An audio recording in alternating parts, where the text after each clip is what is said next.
Alright, this is how we got from this to this.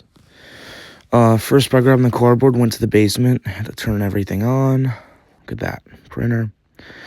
Got some measurements of it with my calipers. I don't know why I showed it upside down, 6, not 9. Turned on the ThinkPad, got from eBay. Good deal. From there, had to go to Onshape. Had to turn on the...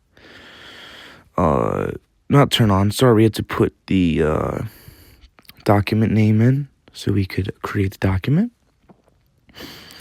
From there, while that's loading, just waiting, had to go to the top view. Gonna make a sketch.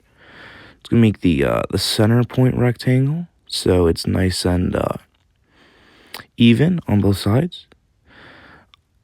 And in the center, I'm gonna make sure we're in millimeters, not inches. Good. Gotta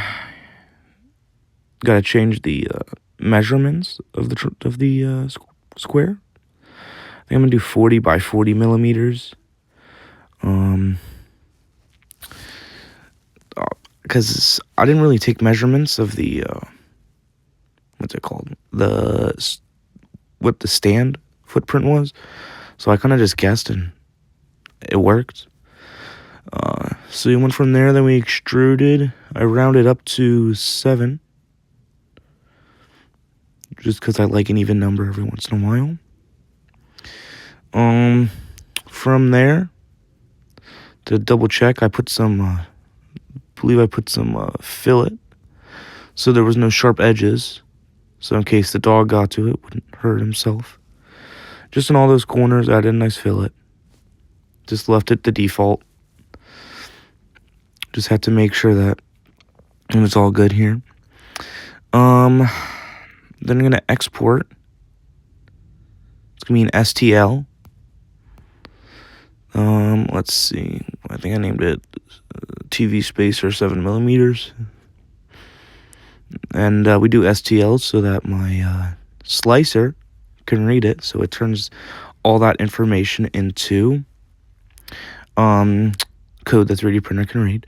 Then we're putting that black into the AMS, which is like where I could just use all the colors. It's gonna purge that and everything. I don't think I show it. Right, it goes all the way to that hot end. Then drag the spacer file into the slicer. Make sure that it's in the center, and so we're gonna click A to make sure that's in the center. Synchronize the AMS and the printer to the slicer so that the color's black. I'm gonna change that color to black, make sure it's nice, and gonna blend in. I don't have brown, but gonna click slice so it turns that code into the code the printer would use. So it's gonna take 14 minutes. Use 15% infill. Just wait. I'm gonna increase it to 25%, just so that it's more sturdier and stuff. Then we're gonna send it on over, let it load. And it's going to be doing a purging and filament calibration. Got to clean the print bed off a little bit next time. But it's just making sure that it's getting the right filament and everything, right flow speeds. And then it's doing automatic bed leveling, so it's probing the bed, going back and forth. And then there's the first layer. Starts off slow so that it adheres well. And it's about 0.2 millimeters thick, I believe. And then we speed it up a little bit. You could see those squares on the inside. That's the infill.